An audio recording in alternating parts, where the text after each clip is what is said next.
열리기를 바랍니다. 예수님께서 주로 사역하신 곳은 이스라엘 나라의 북부 지역입니다. 태어나시기도 북쪽 지역 그 나사렛 지역에서 베들레헴에서 태어나셔서 주로 이제 자란 곳이 나사렛이라고 하는 그 북쪽 지역이고, 또 사역 내내 그 갈릴리 주변에서 사역을 하셨습니다. 평생에 예수님께서는 예루살렘으로는 한 5번 정도밖에 안 올라가셨어요. 그 외에는 거의 다 그 북쪽 지역에서 생활하시고 또 사역을 하셨습니다. 이 북쪽 지역은 갈릴리 호수라고 하는 큰 호수가 있습니다. 이스라엘 나라의 젖줄이라고 할 수 있는 것이죠. 얼마나 크기에 갈릴리 바다라고까지 부르기도 합니다. 어쨌든 간에 이 갈릴리 호수는 이 북쪽 지역의 랜드마크와 같은 그런 장소입니다. 그래서 그런지 예수님과 관련해서 또 예수님의 사역과 관련해서 고기 잡는 얘기가 많이 나옵니다. 오늘 본문 말씀에도 예수님께서는 천국에 대해서 설명을 하시면서 고기 잡는 그물을 비유로 하셨단 말이에요. 47절 말씀에 보니까 또 천국은 마치 바다에 치고 각종 물고기를 모는 그물과 같으니 라고 말씀을 하고 있습니다. 이 말씀을 이해를 하기 위해서 1세기 그 당시에 고기를 잡던 그물에 대해서 잠깐 설명을 드리면은요, 크게 2가지 그물이 있었다고 합니다. 하나는 손 그물인데 암피블레스트론이라고 부른다고 합니다. 한 사람이 손으로 줄을 잡고 이제 던지는 그런 그물입니다. 그물을 던지면은 그 그물이 우산 모양처럼 펴져서 고기를 잡는 그런 그물이죠. 특별한 것은 아니고 우리나라에서도 많이 이제 사용을 하는 그런 그물이고, 우리 교회에서도 이 그물의 전문가가 한 분 계시죠.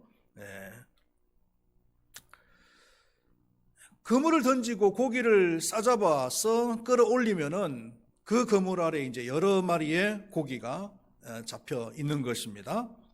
이 그물은 주로 이제 소규모로 그 고기를 잡을 때 사용하는 그물이고요. 예인망 그물이라고 있습니다. 이 예인망 그물은 손 그물보다도 훨씬 더 규모가 큰 고기잡이를 할 때 사용하는 그물입니다. 여러 사람이 힘을 합하거나 아니면 여러 배가 같이 힘을 합쳐서 큰 그물을 던지고 한꺼번에 많은 고기를 잡는 그런 방법이에요. 그래서 이 그물의 이름을 사게네다 이렇게 이제 불렀습니다. 유대인들은. 갈릴리 그 바다는 워낙 큰 호수이기 때문에 이 큰 그물로도 고기를 많이 잡았다고 합니다.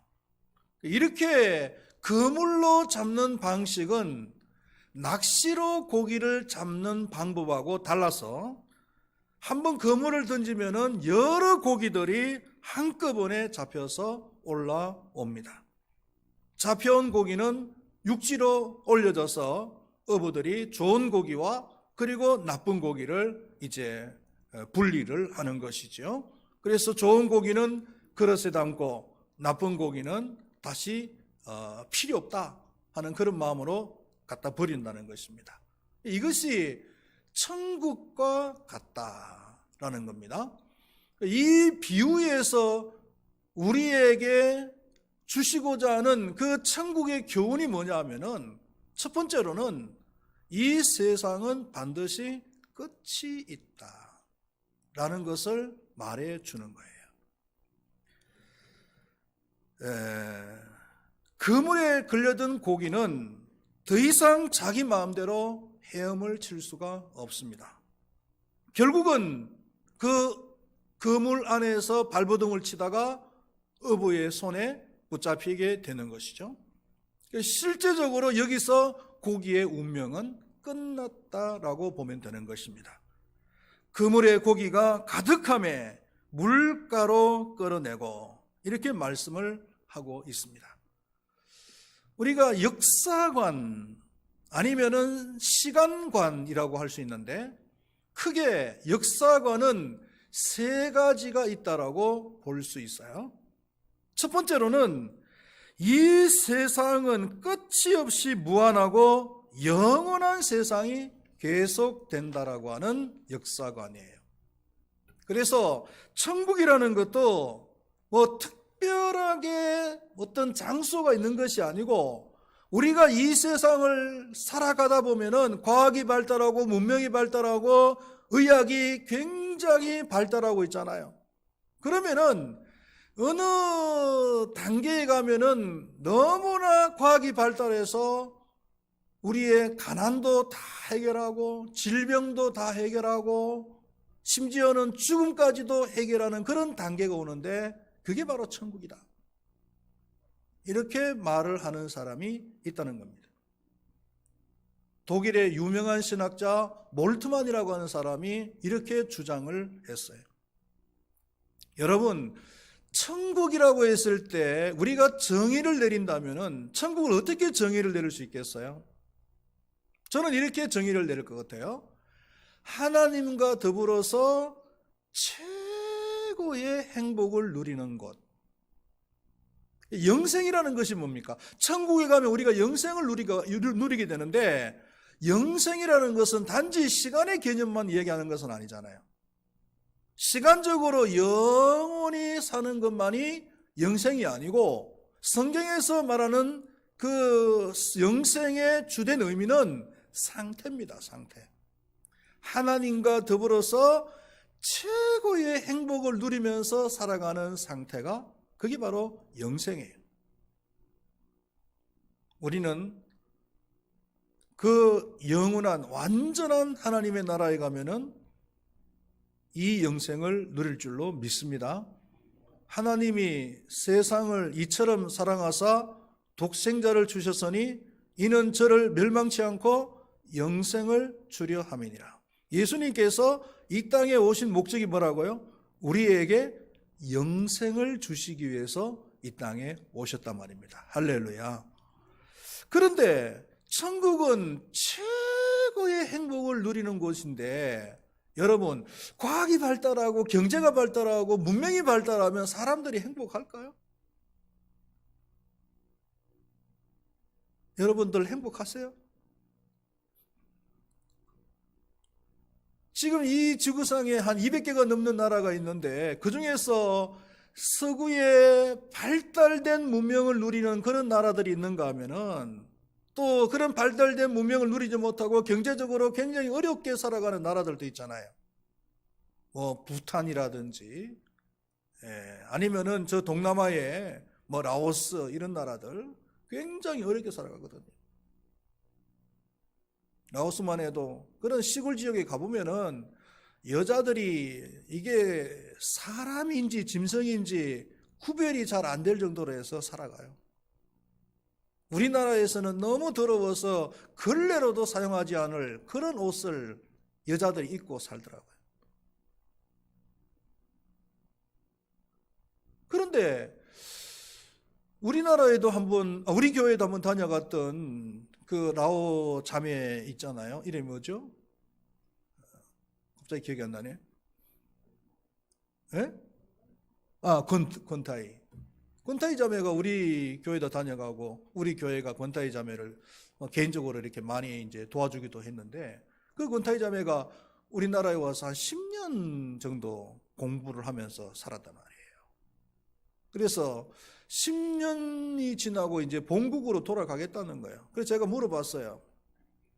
아니, 라오스라고 하는 나라는 그렇게 못 살고, 그런데 우리 한국은 너무 잘 살고 좋지 않느냐. 이제 한국에서 신학 공부까지 다 끝나고, 이제 교육자로서 사역을 하면은 한국에서 충분히 살아갈 수 있는데 굳이 그 못 사는 라오스를 가야 되느냐. 제가 물어봤어요. 저는 역시 그래도 한국이 좋다 이렇게 말할 줄 알았어요. 그런데 하는 얘기가 뭐냐면은 자기는 라오스가 좋대요.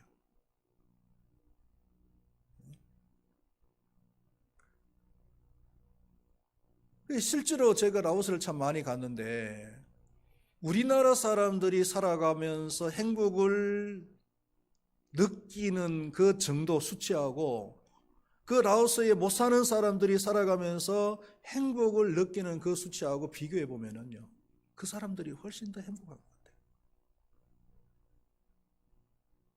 경제가 발달하고 문명이 발달하고 과학이 발달한다고 해서 사람이 다 행복한 것은 아니에요. 천국과 같은 삶을 살아가는 것은 아닙니다. 그리고 과학이 아무리 발달한다고 해서도 해결할 수 없는 것이 있어요. 그게 뭐냐면 죽음의 문제예요. 이렇게 의학이 발달했음에도 불구하고 이 죽음의 문제만큼은 해결하지 못하잖아요.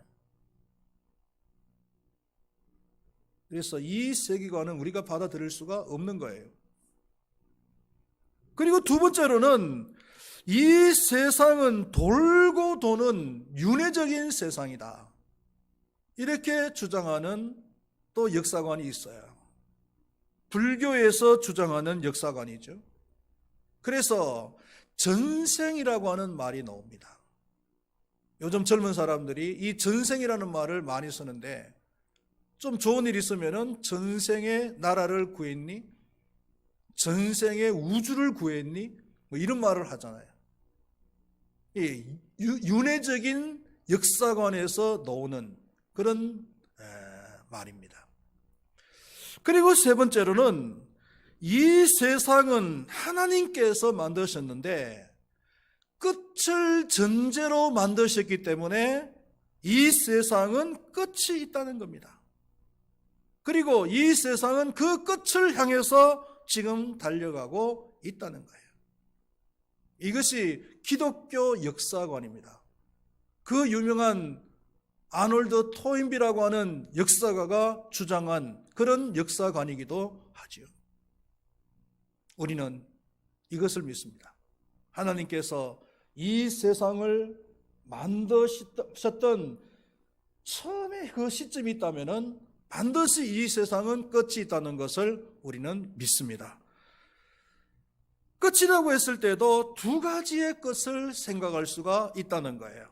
하나는 이 세상의 끝, 역사의 끝이 있다라고 우리는 봅니다.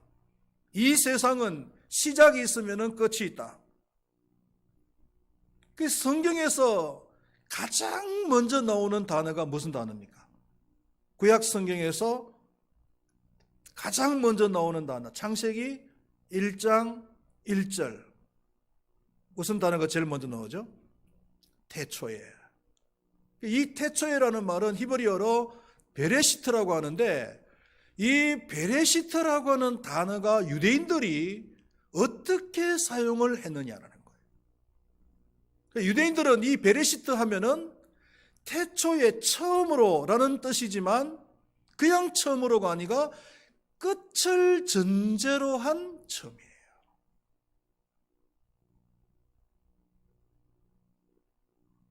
또 태초이라고 하는 단어가 성경에 나옵니다. 기억나십니까, 여러분? 요한복음 1장 1절 말씀에 보면 태초에 말씀이 계시니라. 이 말씀이 하나님과 함께 계셨으니 이 말씀은 곧 하나님이시니라 라는 말씀이 나오죠. 여기서 이 태초에라는 말은 헬라어로 아르케라는 단어인데, 이 태초는 끝을 전제로 하지 않은 태초예요. 하나님에게만 있는 시간입니다. 그러나 히브리어로 베레시트는 끝을 전제로 한 처음이란 말입니다. 태초란 말입니다. 그래서 성경에서는 이 세상의 끝을 수없이 말하고 있습니다. 그리고 이 세상의 끝은 예수님의 재림과 함께 이루어진다고 말씀하고 있습니다. 예수님의 재림에 대해서 성경은 무려 318번이나 말씀을 하고 있습니다.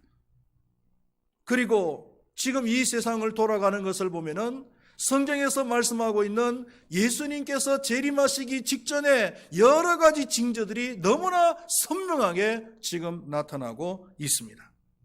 요한계시록 마지막 22장 20절 말씀에는 이렇게 성경이 끝납니다. 이것들을 증언하신 이가 이르시되 내가 진실로 속히 오리라. 예수님께서 진실로 이 세상에 다시 오시겠다는 말을 하심으로써 신구약 성경이 완성되는 거예요. 할렐루야. 이 세상의 끝은 있습니다. 개인의 끝도 있습니다. 한 사람의 개인의 끝도 있죠. 한 개인의 그 삶이라는 것은 죽음으로 끝이 나는 거예요. 모든 사람들은 한 번 태어났으면 반드시 죽게 되어 있습니다. 한 번 죽는 것은 사람에게 정하신 이치요 라고 히브리서 9장 27절에서 말씀을 하고 있습니다. 모든 사람들은 이 죽음을 거부할 수가 없다는 것입니다.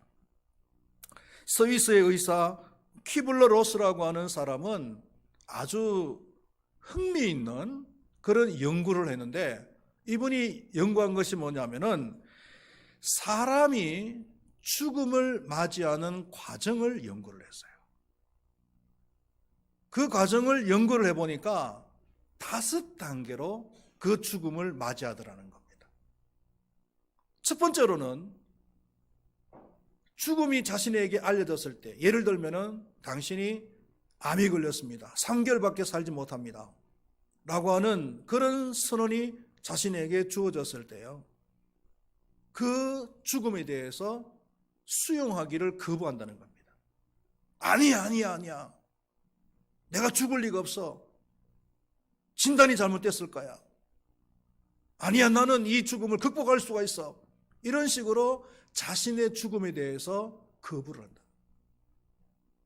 그리고 두 번째 단계가 뭐냐면은 분노의 단계에 들어간다는 겁니다. 왜 나에게만 이런 고통이, 왜 나에게만 이런 불행이, 왜 내가 이렇게 일찍 죽어야 되느냐 라고 하면서 막 분노를 한다는 거예요. 그리고 세 번째 단계가 협상 단계에 들어간다는 겁니다. 하나님 살려주세요. 살려주시면 제가 어떻게 하겠습니다. 아니면은 자기가 믿는 다른 종교의 신을 찾아가서 그 신 앞에서 살려달라고 그냥 애원을 하고 협상을 한다는 거죠. 그리고 네 번째 단계가 우울 단계라는 겁니다. 그것도 안 되니까 이제 극한 우울감에 빠지게 되는 거예요.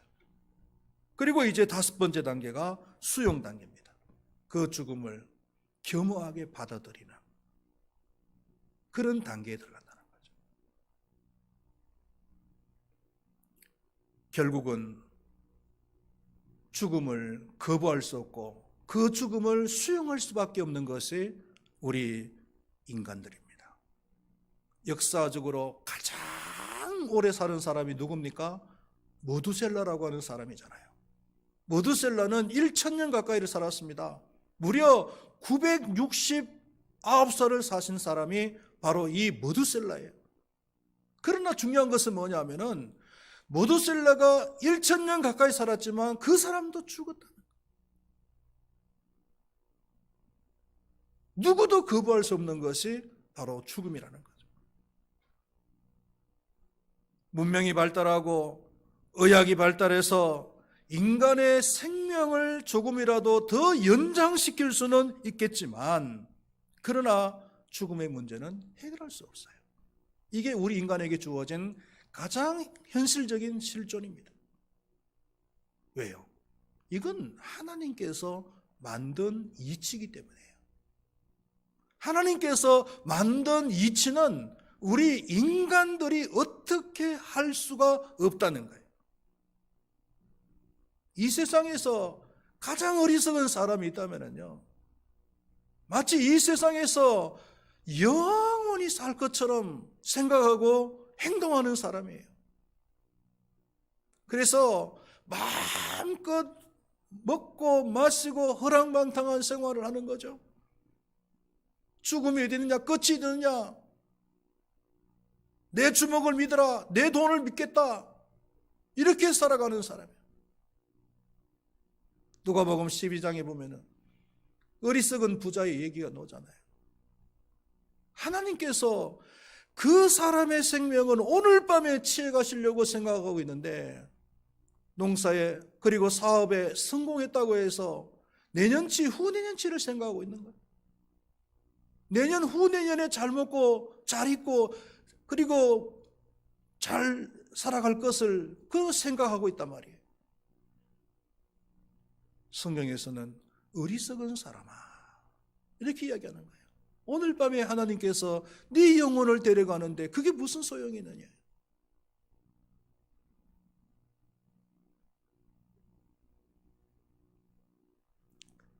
이어령이라고 아시죠? 우리나라 한때 최고의 그 지성인이라고 했던 분이잖아요. 대학 교수고 그리고 수필가이기도 하고요. 저는 어릴 때 이 이어령 교수의 수필집을 읽고는 충격을 받았어요. 아니, 사람이 도대체 얼마나 많은 책을 읽어야 이만한 지식을 가질 수 있을까? 충격을 받았어요.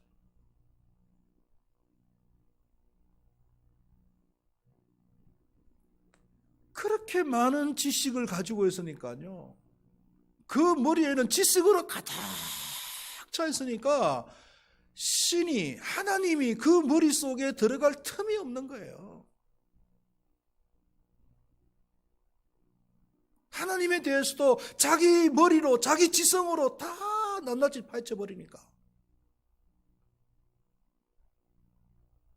그런데요, 딸의 죽음 앞에서는요, 그 지성도 소용이 없는 거예요. 다 무너져 버리는 거예요.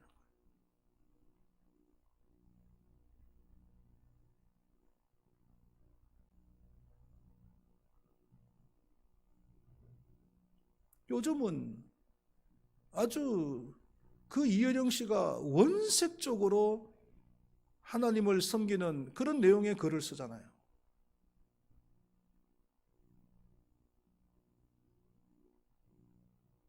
여러분, 우리 인생의 끝은 반드시 있습니다. 반드시 우리에게 돌아옵니다. 부정할래야 부정할 수가 없습니다.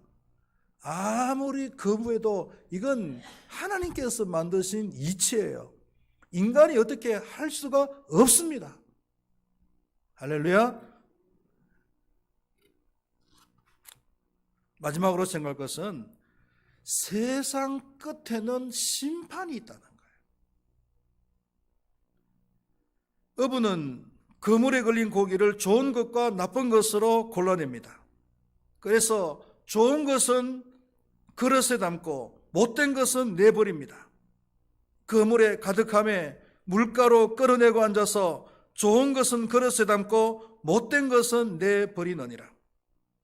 세상 것도 이와 같다는 거예요. 49절과 50절 말씀해 보니까 세상 끝에도 이러하니라.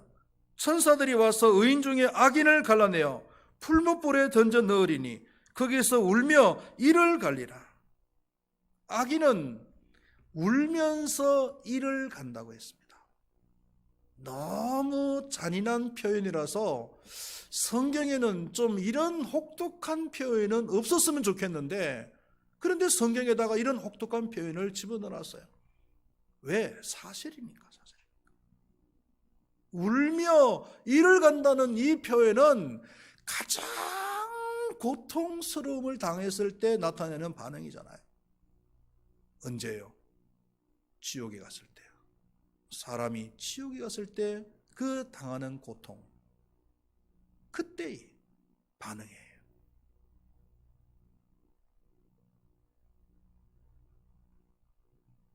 교회는 고기를 잡기 위해서 어부가 던진 그물과 같습니다. 어부가 고기를 잡기 위해서, 원하는 고기를 잡기 위해서 그물을 던졌더니 원하는 고기만 잡힌 것이 아니라 원하지 않는 그런 고기까지 잡혔습니다. 온갖 잡것들이 다 잡혔단 말이에요. 그물을 던져서 어떤 고기가 잡혔나 해서 그물을 쭉 당겨보니까 고기들이 나타나기를 시작하는데 내가 원했던 고기만 잡히는 것이 아니라 온갖 잡것들이 다 잡혔어요. 이게 교회의 모습이란 말이에요. 지상교회를 너무 이상적으로 생각하지 마십시오. 교회 안에는 별 사람들이 다 있습니다. 의로운 사람이 있는가 하면은 죄인들도 있고요.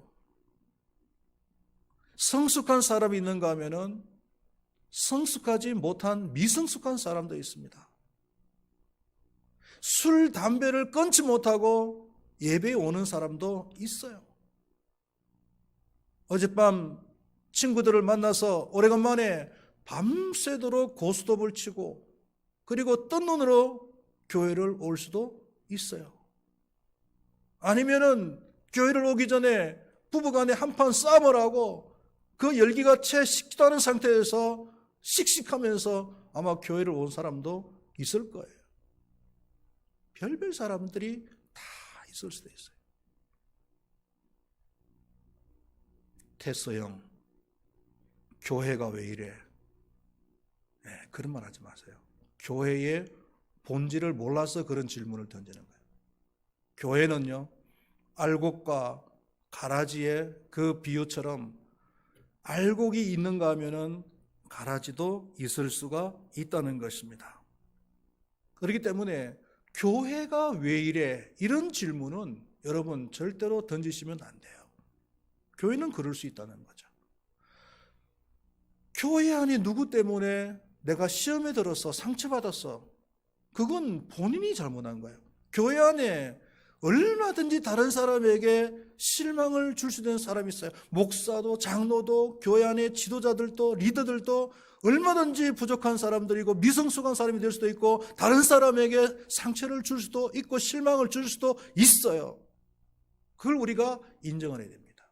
그러나 우리는 그런 사람이 되면 안 된다는 겁니다. 알곡과 가라지가 뒤섞여 있을 수 있겠지만 가라지가 되어라는 얘기는 아니잖아요. 알곡이 되어라는 거예요. 세상의 끝은 도적과 같이 분명히 임할 것입니다.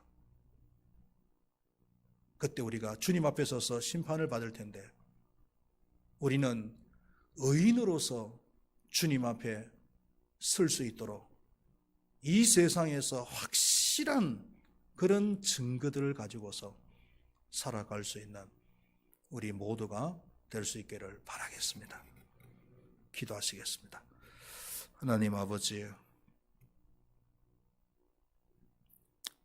이 세상의 끝은 언젠가는 올 텐데 세상이 끝남으로써 또 모든 것이 역사가 끝나는 것이 아니라 그 이후에는 심판이 있다라고 분명히 말씀을 하고 있습니다. 마치 어부가 고기를 잡아서 좋은 고기와 나쁜 고기를 골라내어서 좋은 고기는 그릇에 나쁜 고기는 내버리듯이 선한 이는 의인들은 하나님께서 골라내셔서 천국으로, 악인들은 골라내셔서 지옥으로 던져버리실 텐데 그 지옥에 던져진 이는 울면서 이를 갈게 된다라고 했습니다. 하나님 아버지, 언젠가 아니면 정말 도적처럼 이 세상의 끝이 올 텐데 우리는 항상 선인으로서 의인으로서 주님 앞에 설 수 있도록 확실한 증거를 가지고서 살아갈 수 있도록 도와주시옵소서. 예수님의 이름으로 기도드리옵나이다. 아멘.